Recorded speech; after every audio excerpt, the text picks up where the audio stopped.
Vamos a orar, hermanos. Bendito Padre, estamos aquí delante de tu presencia para rogarte, Señor, que tú nos hables, Señor, en esta tarde. Señor, tú conoces la necesidad que tenemos de oír tu voz más que cualquier otra cosa. Gracias, Señor, porque somos tu pueblo, Señor. Tú nos has escogido, Señor, para un propósito, para salvación, para vida eterna. Estamos agradecidos, Señor, pero entendemos también, Señor, que nuestra vida dista mucho, Señor, de estar conformada, Señor, a tu voluntad.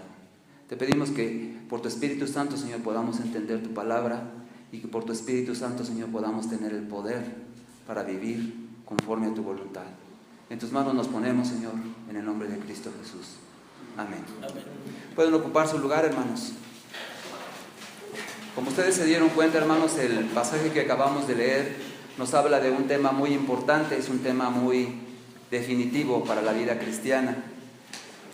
El capítulo 2, que es el que hemos nosotros escogido para meditar en la palabra del Señor en esta tarde, está precedido por una declaración muy importante en el capítulo 1, que vamos a ver a continuación. Pero primero que nada, yo quisiera aclararles esta situación que algunas veces ya hemos tratado desde el púlpito, el hecho de entender si la salvación se pierde o no. Entonces, muchas veces hemos hablado acerca de esto, hemos dicho que la salvación no se pierde, porque la Escritura lo dice con toda contundencia. O sea, Jesucristo nos escogió, dice que nosotros estamos en su mano y nadie nos podrá arrebatar de su mano. Entonces todo está bien ahí. Sin embargo, podemos nosotros preguntar a otros hermanos de otras denominaciones, de otras iglesias cristianas, y ellos dicen, la salvación sí se pierde, y se basan en Filipenses capítulo 2, que dice que nosotros tenemos que cuidar nuestra salvación con temor y temblor. Ya en alguna ocasión hablamos acerca de lo que significa cuidar la salvación con temor y temblor. Y creo que si ustedes lo recuerdan, pues habíamos dicho que la salvación es como un regalo que se nos ha dado. No es algo que nosotros en un momento dado podamos perder desde el punto de vista de nosotros como iglesia presbiteriana. Pero desde el punto de vista de otros hermanos cristianos, sí se puede perder. Entonces dice que la Biblia nos da claras advertencias de que si nosotros no cuidamos nuestra salvación, la podemos perder. Y hay pasajes que son muy perturbadores en la palabra de Dios, que nos hablan acerca de que cuando estemos delante de la presencia de Dios, vayamos delante de Él y Él nos diga, yo no los conozco. Entonces, yo creo que ese es uno de los pasajes más terribles que podemos nosotros leer en la Escritura. Porque nosotros que somos muy religiosos, pues estamos acostumbrados a pensar que por el hecho de venir a la iglesia, por el hecho de cantar, por el hecho de hacer tantas cosas desde el punto de vista de la religión, nosotros somos salvos. Entonces, ¿qué es lo que determina nuestra salvación? La religión es un resultado de ser salvo. Entonces, porque ahora soy salvo, yo puedo decir que voy a practicar una religión, y esa religión me debe permitir acercarme cada vez más a Dios. Entonces siempre es importante que nosotros hagamos una especie de introspección, que reflexionemos y veamos cómo estamos delante de Dios. ¿Qué evidencias doy yo de que realmente soy salvo? Y los hermanos me podrían dar montones de respuestas y me podrían decir, es que asisto a una iglesia, es que leo la Biblia, es que hago muchas cosas. Entonces, en cierto sentido, nosotros podríamos decir, bueno, esa es una demostración de que soy salvo. ¿Pero por qué soy salvo?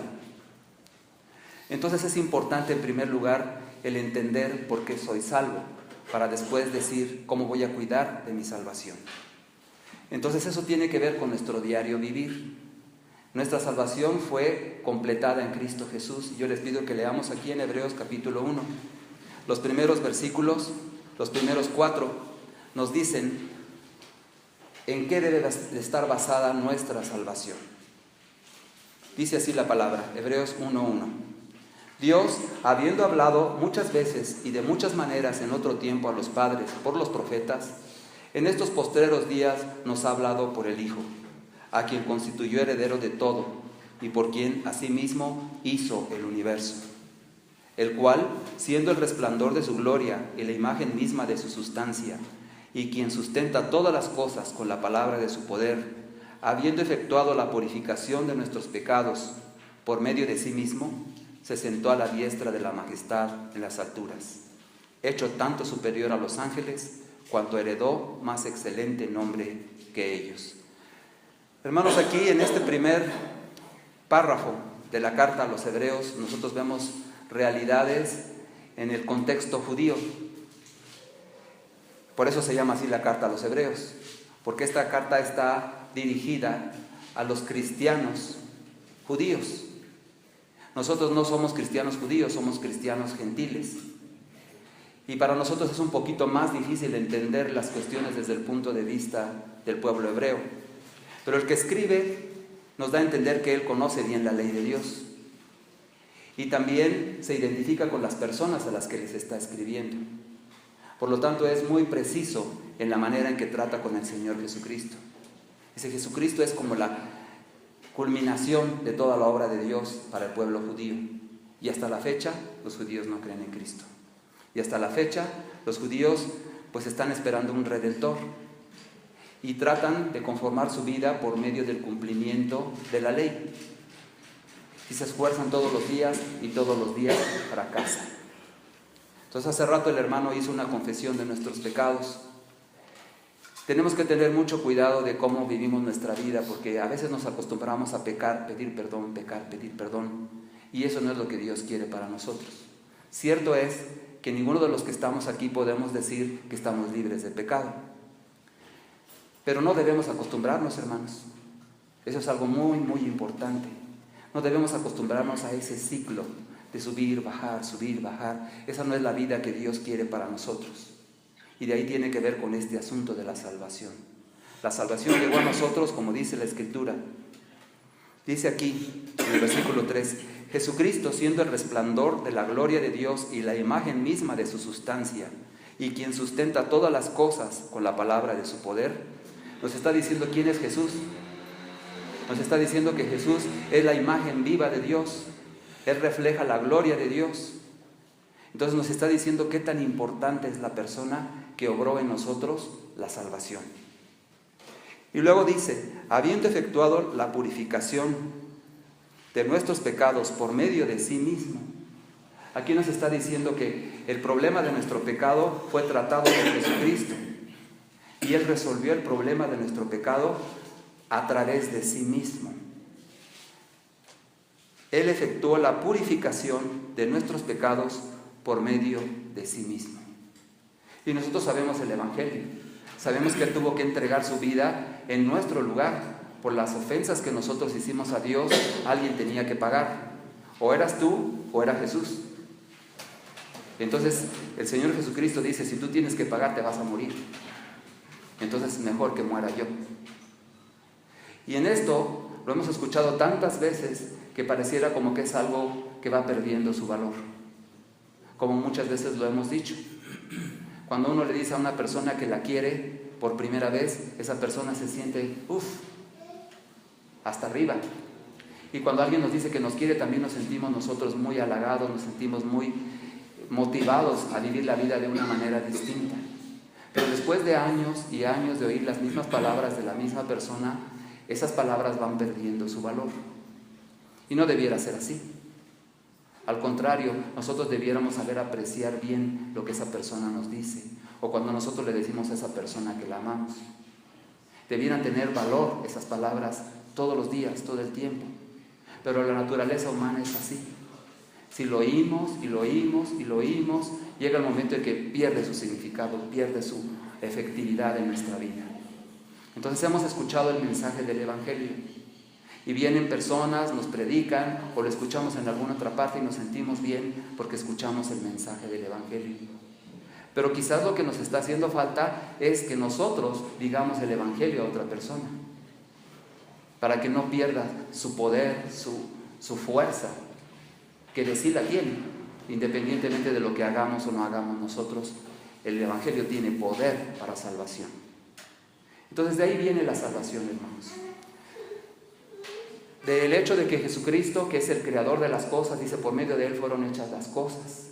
Y Él no solamente hizo eso, sino que también sustenta todas las cosas. Pues esa persona es la persona que tuvo que interceder por nosotros, para que nosotros pudiéramos adquirir una salvación tan grande. Entonces el escritor enfatiza la palabra, la salvación es algo grande. Y la pregunta para todos nosotros es, ¿qué tanto valoramos nosotros nuestra salvación? cómo nos conducimos, de tal manera que nuestros actos demuestren que realmente nosotros sabemos apreciar la salvación. Sobre todo los hombres, ya habíamos puesto este ejemplo alguna ocasión, les encantan los carros. Yo soy una excepción, o sea, yo puedo vivir con un carro bonito o con un carro no tan bonito, nomás que funcione y me lleve. Pero todo el mundo, o sea, pienso que los hombres dicen, mira qué carrazo, y hacen colecciones de carritos y hacen muchas cosas en relación con sus carros. Entonces cuando uno va y compra un carro, pues no quiere que ni le dé el aire. Entonces lo está cuidando y lo encera los primeros días de que se lo entregan a uno. Está cuidando el carro que no le llueva, que no le caiga polvo, y lo lava 2 veces a la semana. Entonces tal es el cuidado que nosotros tenemos de un carro que se nota que es nuevo. Lo mismo sucede con las esposas. El pastor que nosotros teníamos en Bethesda decía esto. ¿Cómo sabemos que esa persona ya tiene mucho tiempo de casado? Pues por la manera en que trata a su esposa.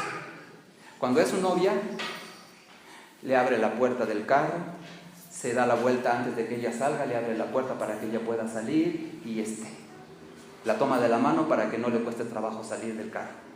Se ve que la acaba de conocer, se ve que es su novia, se ve que tiene poquito tiempo que se casaron. Cuando ya pasan muchos años, ¿cómo le dice el marido a la esposa? Pues brinca, gorda. Así nos contó ese chiste el pastor. Entonces la manera en que trata a su esposa nos deja ver cuánto tiempo tiene ya con ella. Entonces nos damos cuenta de que algo se va perdiendo por nuestra humanidad que todavía está caída. Entonces si amamos a una persona, la deberíamos de amar siempre. No debería de llegar el momento en que nosotros nos acostumbramos tanto a ella que ya no la sabemos apreciar. Tenemos que saberla apreciar siempre. Dios nos la dio, o a lo mejor yo la escogí, pero esa es mi esposa. Entonces tengo que saber apreciar lo que Dios me ha dado. Y este es un ejemplo que nosotros ponemos en relación con nuestra salvación. Descuidamos nuestra salvación. Poquito a poco, dice el pasaje que acabamos de leer. Dice, por tanto, versículo 1, capítulo 2, versículo 1. Por tanto es necesario que con más diligencia atendamos a las cosas que hemos oído, no sea que nos deslicemos. Quiere decir que es muy fácil el irse apartando poquito a poco del propósito que Dios tenía para nosotros. No nos apartamos nada más de buenas a primeras de un día a otro, es poquito a poco. El diablo se complace de distraerte un día con una cosa para que no hagas lo que deberías hacer, y el otro día te confunde para que no hagas lo que debías hacer el siguiente día, y poquito a poco nos vamos deslizando. Entonces el deslizarse, yo pienso que es parecido a cuando llueve mucho y la tierra se va remojando. Entonces la tierra empieza a permear toda esa parte el agua empieza a permear la parte de la tierra, y la tierra poquito a poco se va deslizando. Y llega el momento en el que se crea una avalancha. Es una luz el que se produce y mata a las personas que están abajo. Y las casas que estaban arriba se caen. Y todo fue poquito a poco. Si fuera de sopetón, quizás nosotros tendríamos oportunidad de hacer algo al respecto. Pero aquí el escritor nos está advirtiendo, tienes que tener cuidado de tu salvación. Dice, está atento a las cosas que has oído. No las descuides, porque el descuidarte un día implica que ya te vuelves como insensible para el siguiente día y para el siguiente día, y llega el momento en el que tú descuidas tu salvación. Ahora, ¿a qué nos referimos con esto? Nos referimos que va a haber un gran desastre en nuestra vida si nosotros descuidamos nuestra salvación, si es que somos salvos. Entonces nosotros no tenemos esa capacidad de poder decir quién es salvo y quién es salvo. Todos los que vienen a la iglesia vienen con una intención. Unos vienen con la intención de adorar a Dios, de estar cerca de Él, de buscar su voluntad, de crecer espiritualmente. Y otros quizás vengan por costumbre. Ya me acostumbré, entonces tengo que ir. Otros vienen porque los obligan a ir. Y podríamos decir que hay diferentes razones por las cuales nosotros asistimos a la iglesia. Entonces, ¿dónde se revela que una persona sea salva o no? Como les digo, nosotros no tenemos esa capacidad de poder decir quién es salvo y quién es salvo. Pero Dios sí lo sabe. Entonces Dios sabe que los que estamos aquí, quizás no todos somos salvos. Eso es aterrador, ¿sí o no? Eso nos causa preocupación, porque así como Judas preguntó, ¿seré acaso yo, Señor?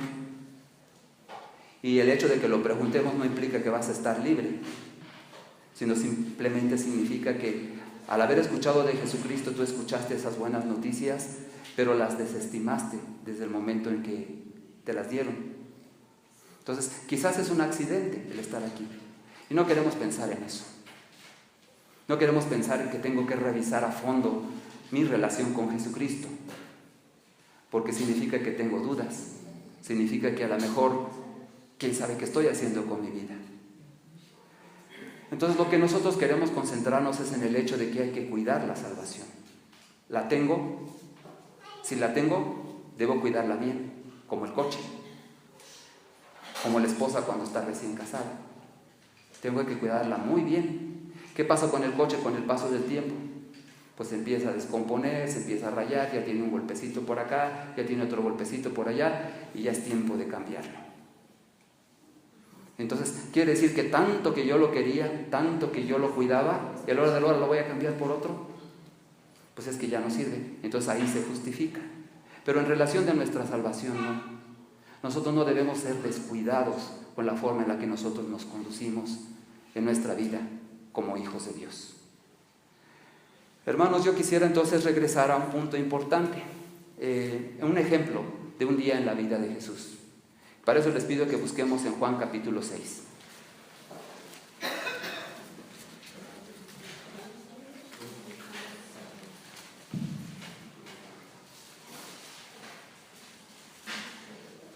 Es un capítulo muy largo del Evangelio según San Juan. Y yo quisiera que ustedes sigan con su vista a partir del versículo 22. Juan 6, 22. Yo lo voy a leer y luego me voy a saltar otras partes del mismo capítulo para que nosotros veamos lo que significaba el ministerio de Jesús en cuanto a su predicación del Evangelio. Entonces el versículo 22 dice así: el día siguiente, la gente que estaba al otro lado del mar vio que no había habido ahí más que una sola barca y que Jesús no había entrado en ella con sus discípulos, sino que estos se habían ido solos. Pero otras barcas habían arribado de Tiberias junto al lugar donde habían comido el pan después de haber dado gracias al Señor. Cuando vio pues la gente que Jesús no estaba ahí, ni sus discípulos, entraron en las barcas y fueron a Capernaum buscando a Jesús. Ahí tenemos un montón de personas que fueron testigos de un gran milagro de Jesús. ¿Cuál fue ese gran milagro? Está en el capítulo 5. Entonces, Él le dio de comer a 5,000 personas, multiplicando la comida que había ahí. Era poquita la comida. Un muchachito llevaba unos peces y llevaba también unos panes. Eso era insuficiente para dar de comer a tanta gente. Pero el Señor Jesucristo hizo un gran milagro al multiplicar todo eso.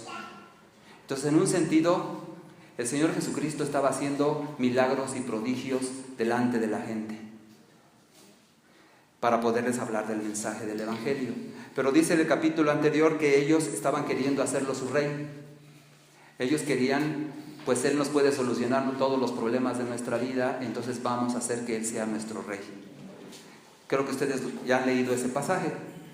Entonces el Señor Jesucristo se va, cruza el mar y empieza a caminar sobre el agua, y luego se sube a la barca donde estaban sus discípulos y llegan a la otra orilla. Y la gente vuelve a buscar a Jesús al día siguiente después del milagro.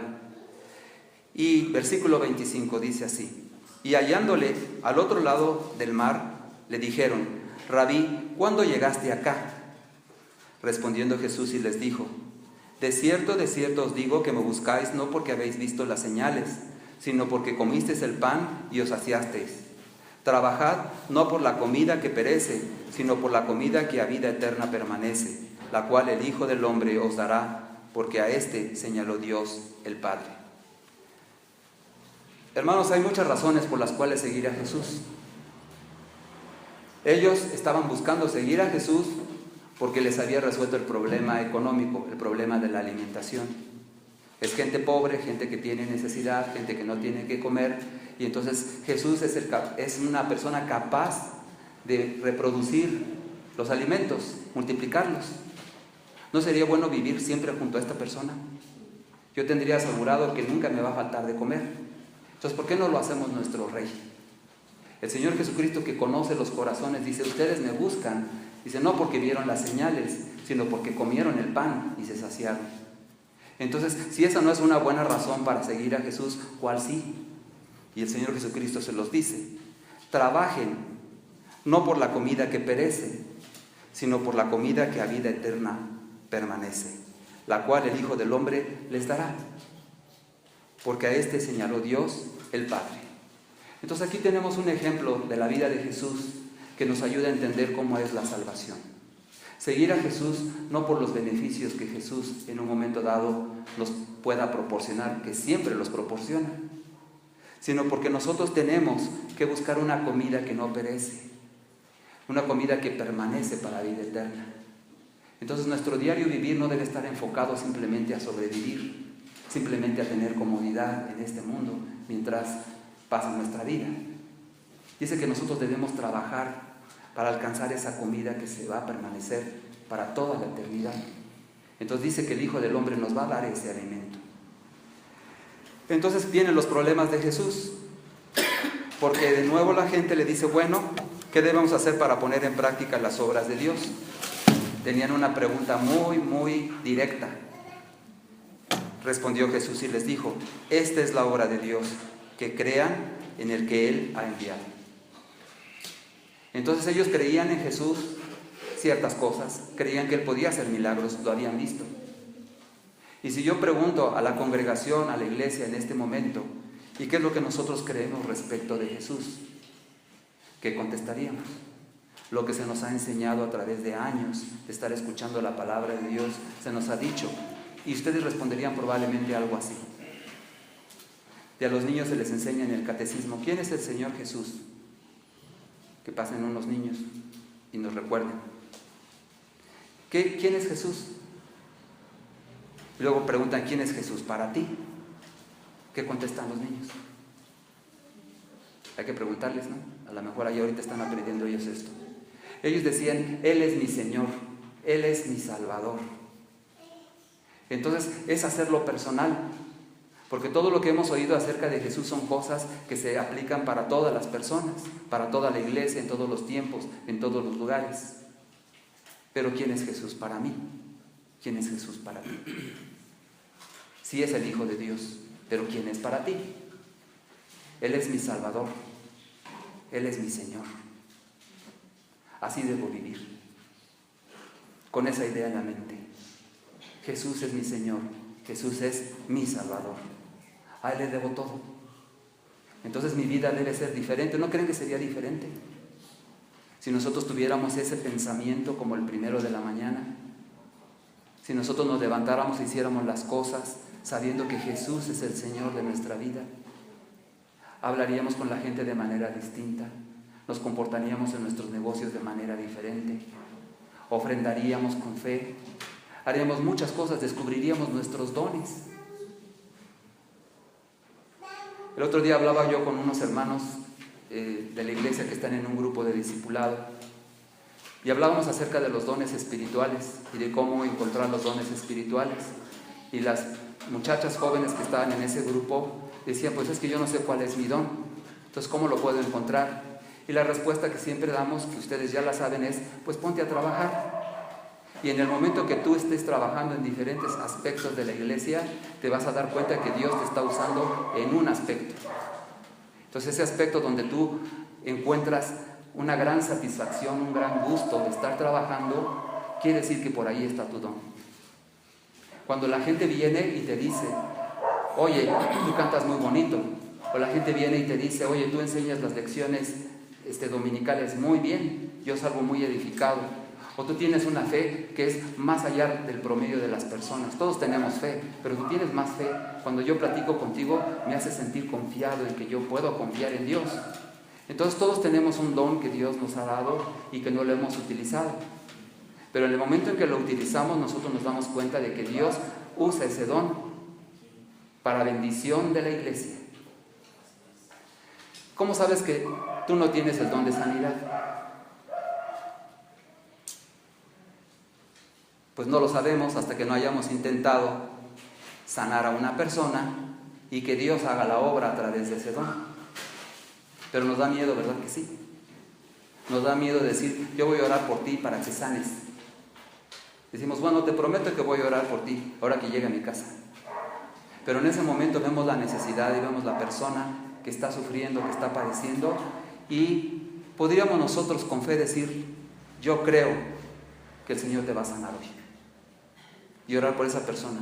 Y veríamos el resultado. Si resulta que la persona sana en ese momento, bendito sea Dios, porque acabo de descubrir que Dios puede usar mi vida para un milagro. La semana antepasada, unos hermanos de otra iglesia fueron a visitar a una mujer ya grande de edad que vive una vida muy miserable, o vivía una vida muy miserable, porque en su casa sus hijos la golpeaban. Estaba enferma y la iban a operar. Entonces le iban a operar otro día, pero le dieron el mensaje de salvación a esa hermana. Ahora ya es hermana, porque aceptó a Jesucristo en ese momento. Y usted aprenda a confiar en Dios. Entonces póngase en las manos de Dios. Y no le dieron muchos versículos, no le dieron muchos pasajes, pero la mujer recibió a Cristo en su corazón. Y al día siguiente la operaban. No sé si al día siguiente o un poquito tiempo después. Entonces la operaban. Ya está lista para la operación. Entonces ella está orando a Dios. Y de repente dice que se acercó una doctora. Una doctora bajita, con ojos muy grandes, de tez blanca y muy bonita. Y se acerca a esta mujer y le dice, señora, usted no tiene nada. Usted ya está sana. Entonces la mujer dice, bueno, pues usted lo dice porque la doctora, pues así ha de ser. Dice, sí, mire, y empieza a llenar ahí unas hojas para que le hagan un estudio que compruebe que ella realmente ya no tiene nada. No sé si era una biopsia o no, vayan ustedes a saber qué. Pero ella llenó un formato y se fue. Entonces cuando vienen los médicos, dicen, le venimos a hacer sus pruebas, vienen a hacer el análisis que se tiene que hacer, y después del resultado de ese análisis dijeron, realmente usted no tiene nada. Dice, yo ya lo sabía, la doctora me lo dijo. ¿Cuál doctora? Pues es una doctora, no sé cómo se llama, pero así chaparrita, tez blanca, ojos muy grandes, bonita. Pues cualquiera se nota una mujer así. Doctora, aparte de todo. Dice, pues aquí no trabaja nadie como usted la describe. No hay ninguna persona así en este hospital. Entonces, la mujer recordó que había soñado, que esa misma mujer le decía, lee el Salmo 28. Entonces, uno podría decir, bueno, la mujer lo soñó todo, pero la realidad es que ella está sana. Y la realidad es que, aunque lo haya visto en sueños o lo haya visto en la realidad, ella está sana. Y acababa de recibir al Señor Jesucristo. Entonces, ¿cómo quisiéramos nosotros ver ese tipo de cosas sucediendo en nuestra vida? ¿Y por qué no sucede? Porque no tenemos confianza en el Señor. Aquí estas personas con las que está hablando el Señor Jesucristo les está recriminando. Ustedes vienen porque comieron y se llenaron. Dice, ustedes deben buscar la comida que permanece para vida eterna. En eso se deben ocupar. Y ellos siguen en su onda. Fíjense cómo responden. Le dijeron entonces, versículo 30, ¿qué señal pues haces tú para que veamos y te creamos? ¿Qué obra haces? En otras palabras le están diciendo, haznos otro milagro para que podamos creer en todo lo que nos estás diciendo. Nuestros padres comieron el maná en el desierto, como está escrito, pan del cielo les dio a comer. Entonces, ellos no están haciendo referencia a que en realidad eso sucedió mucho tiempo antes en el pueblo de Israel, en la historia de Israel, sino que dice, así como Dios hizo caer pan del cielo, tú haznos caer pan del cielo. Haznos otro milagro como el que ya nos hiciste antier o ayer, el día que haya sido. Ellos querían ver para poder decir, ahora sí vamos a creer lo que tú nos digas.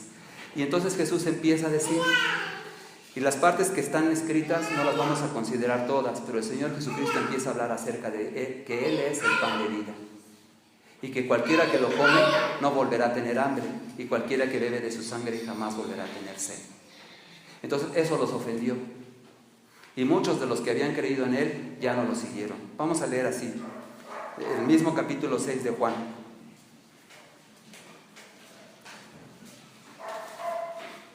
Versículo 60. Juan 6:60. Al oírlas, muchos de sus discípulos dijeron: dura es esta palabra, ¿quién la puede oír? Sabiendo Jesús en sí mismo que sus discípulos murmuraban de esto, les dijo: ¿esto os ofende? Pues qué si viereis al Hijo del Hombre subir a donde estaba primero. El Espíritu es el que da vida. La carne para nada aprovecha. Las palabras que yo os he hablado son espíritu y son vida. Pero hay algunos de vosotros que no creen, porque Jesús sabía desde el principio quiénes eran los que no creían y quién le había de entregar.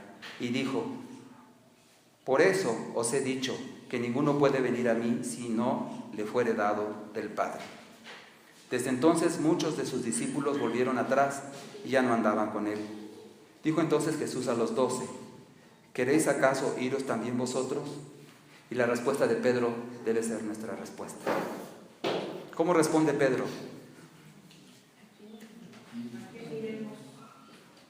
¿Sí? Amén. Y el 69.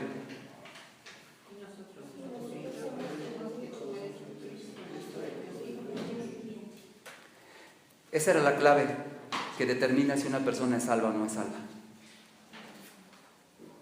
Entonces los demás vieron los milagros, los demás oyeron la palabra del Señor, les ofendió, y dice que a partir de ese momento muchos ya no le seguían.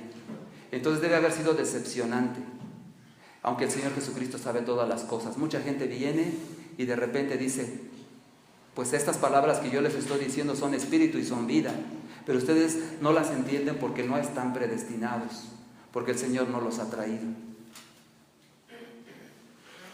Y luego le pregunta a los 12: ¿y ustedes qué? ¿Acaso también ustedes se quieren ir? Y es como si nos preguntara el Señor Jesucristo a nosotros, después de las decepciones que nosotros tenemos en la vida, sobre todo las personas que no quieren creer. La pregunta fundamental es: ¿y tú? ¿Y tú qué? ¿Cómo estás tú? Pues yo estoy bien. A veces depende mi fe de lo que los demás hagan. A veces si una persona nos da mal testimonio, nuestra fe se va para abajo. A veces escuchamos cosas de la iglesia que ocurren en otros lugares, no aquí, en ningún lugar, en algún otro lugar, que hacen que uno diga: bueno, ¿y los cristianos realmente son así? ¿Eso es lo que se espera de los cristianos? Entonces muchas personas tropiezan en su fe por el mal testimonio que nosotros damos. Y dice la palabra de Dios que tenemos que tener cuidado de aquellos que apenas empiezan a creer en Dios. Dice: porque los estamos haciendo tropezar. Entonces tengamos cuidado de cómo nos comportamos, para gloria de Dios, pero para testimonio de las personas que nos ven. Le pregunta entonces, y responde Simón Pedro: ¿a quién iremos? ¿Hay alguna otra persona mejor que tú? ¿A quién escogerías tú seguir si no fuera Jesús? No hay una persona que nosotros podamos pensar en el universo, en todo el mundo, que nosotros pudiéramos decir: este es mejor que Jesús. No existe una persona así. Y cuando ustedes le compartan la Biblia, el mensaje de salvación a alguien, háganle notar eso: no hay alguien mejor que Jesús. Por eso lo escogí yo. Y ahí dice que la palabra de Dios dice: Dios te escogió a ti. Pero Señor, yo tengo una relación contigo. Sí, porque Dios te trajo a mí. Por eso tú eres mío. Por eso tú no te vas a perder. Por eso vas a permanecer hasta el final. Pero cuida tu salvación. Simón dijo: nosotros hemos creído y conocemos que tú eres el Cristo, el Hijo del Dios viviente. Esa es la base de nuestra fe. Ese es el principio de nuestra salvación, es haber reconocido que Jesucristo es lo que dice aquí. Tú eres el Cristo, el Hijo del Dios viviente. No eres una idea del pasado, no eres algo que yo he escuchado año tras año a través de mi vida. Tú eres el Hijo del Dios viviente, tú eres el Cristo, y por lo tanto yo tengo que confesar: tú eres mi Señor. Entonces yo estoy aquí para servirte, Señor, porque eso es lo que significa que alguien sea nuestro Señor. Nosotros somos sus siervos. Ahí es como nosotros aprendemos a cuidar nuestra salvación. Que las palabras que hemos oído las hagamos vivas en nuestra vida cada día. Que nosotros le podamos decir: Señor, independientemente de lo que hagan mis hermanos, yo te entrego mi vida a ti. Porque siempre cometemos ese error. Queremos que otra persona vaya primero y nos muestre que se puede. Y nos diga: ¿ya ves que sí se puede? Cuando que Dios nos está llamando para decir, te estoy llamando a ti. Y entonces tú eres el que tiene que responder si se puede o no se puede.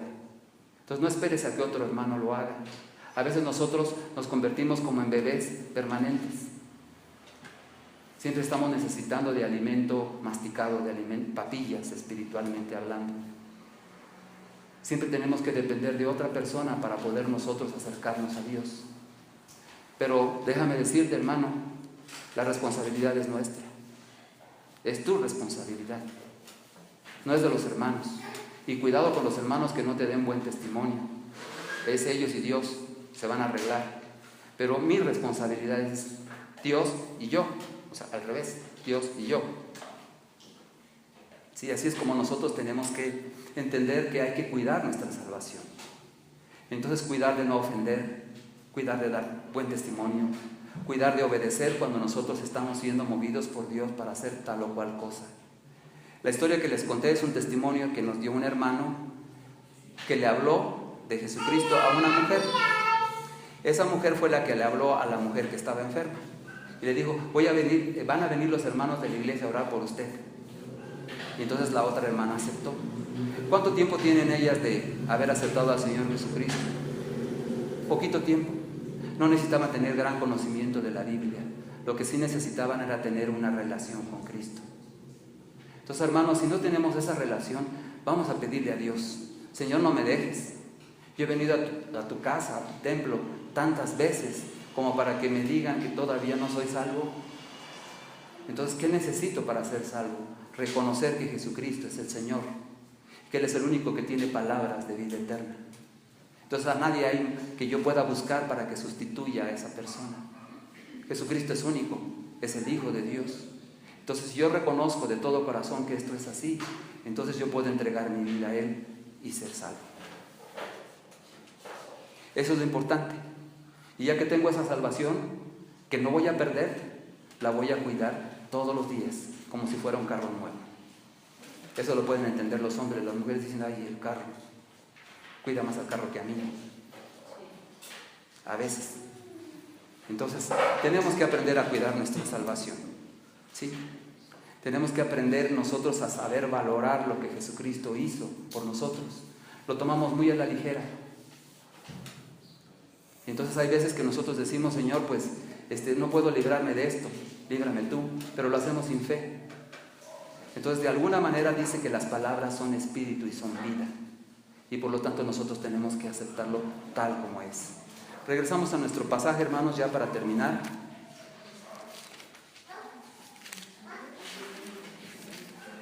Hebreos capítulo 2.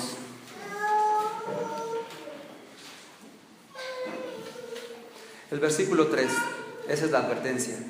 ¿Cómo escaparemos nosotros si descuidamos una salvación tan grande?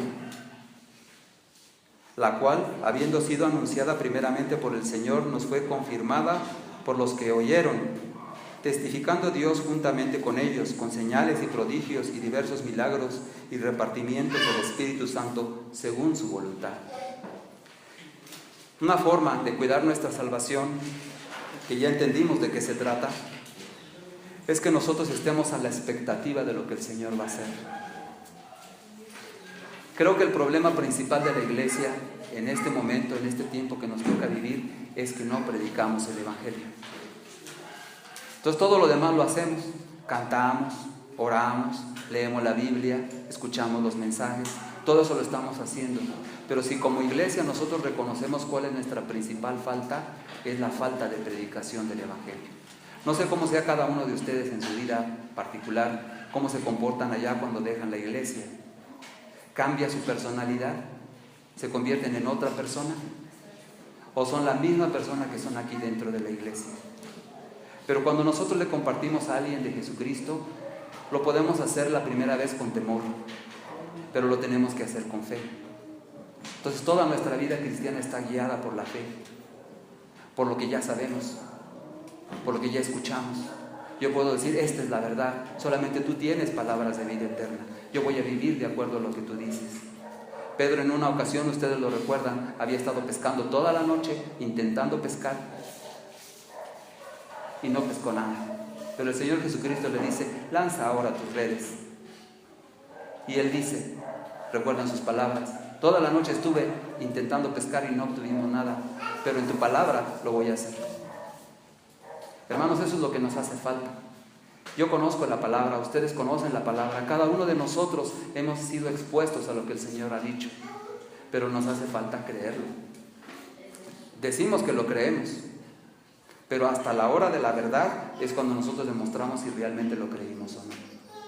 Entonces, ¿qué pasó con esta mujer? Es un gran testimonio. Ni siquiera tuvo que ir a la iglesia un día, escuchó el mensaje y creyó en Dios, y Dios le mandó un ángel.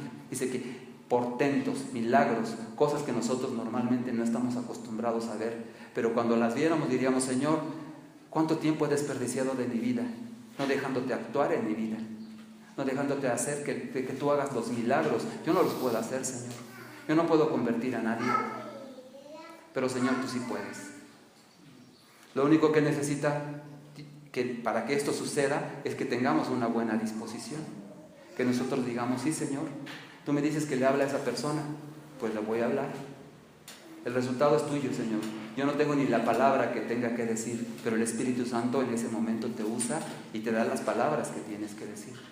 Entonces queremos ver cambios en nuestra vida, queremos estar seguros que tenemos una salvación, queremos estar seguros de que esa salvación la estamos cuidando de la manera correcta. Creamos en Dios, reconociendo que Jesucristo es el Señor, que Él es el creador de lo que existe, que Él es el sustentador. A veces nuestros problemas, nuestras necesidades, nuestras luchas nos hacen dudar del poder de Dios. Y yo siempre les pongo ese problema. Cuando tienes una situación así, sal y ve las estrellas, ¿se acuerdan? O sea, hay que esperarse hasta la noche y esperar que no esté nublado. Pero cuando yo puedo ver las estrellas, yo siempre digo: Señor, ¿qué poder tan grande tienes tú? ¿Será que no puedes con mi problema? Si tú hiciste todo ese universo a través de Jesucristo, no podrás resolver mi problema. Entonces Dios es todopoderoso, hermanos. Y nuestra vida como cristianos, como hijos de Dios, depende de que nosotros creamos eso, que lo vivamos, que cuidemos esa salvación tan grande. Se entiende que la salvación es grande, porque no costó cualquier cosa. Costó la vida del único hombre, del único ser santo, el Hijo de Dios. Entonces nos damos cuenta de que tenemos algo muy valioso que nosotros debemos saber cuidar, que no debemos descuidarnos, porque poquito a poco nos podemos deslizar y finalmente apartarnos de lo que se nos ha propuesto. Entonces, y es responsabilidad de cada uno. Entonces, uno no puede hacer las cosas por otra persona. Podemos orar, y tiene un efecto tremendo el hecho de que uno ore por otra persona, porque lo que yo no pude hacer, Dios lo va a hacer. Y eso me enseña a mí que yo tengo que aprender a depender de Dios para que los milagros pasen, para que la vida cambie, la vida de otros, pero principalmente mi propia vida. Entonces, hermanos, ese es el compromiso que tenemos de cuidar nuestra salvación. No esperes que otro la cuide por ti, te la dieron a ti, entonces cuídala tú. Damos gracias a Dios porque su palabra es viva y eficaz, y como dijo Pedro: ¿a dónde iremos si solamente tú tienes las palabras de vida eterna? Vamos a orar, hermanos. Padre Santo, te damos muchas gracias que en tu infinita misericordia, Señor, tú nos muestras que tenemos que cuidar esa salvación, Señor, que nos ha sido dada. Gracias, Señor, porque podemos vivir una vida victoriosa, Señor, creyendo que tú, Señor Jesucristo, eres el creador del universo. Por ti fueron hechas todas las cosas y tú las sustentas por el poder de tu palabra. Y también, Señor, nos has dado esta salvación tan grande. Gracias, Señor, porque es algo precioso, Señor, que a veces no hemos sabido valorar y por lo tanto no la hemos sabido cuidar. Ayúdanos, Señor, a vivir una vida digna de ti, creyendo, Señor, que tu palabra es verdad, viviendo, Señor, tu palabra, no dejando que las circunstancias nos dominen, sino dominando las circunstancias por tu poderosa palabra. Te rogamos, pues, Señor, esta bendición para la iglesia y para cada uno de nosotros, Señor, que nos comprometemos contigo a vivir una vida digna de la salvación que hemos recibido. Gracias, en el nombre de Jesús. Amén.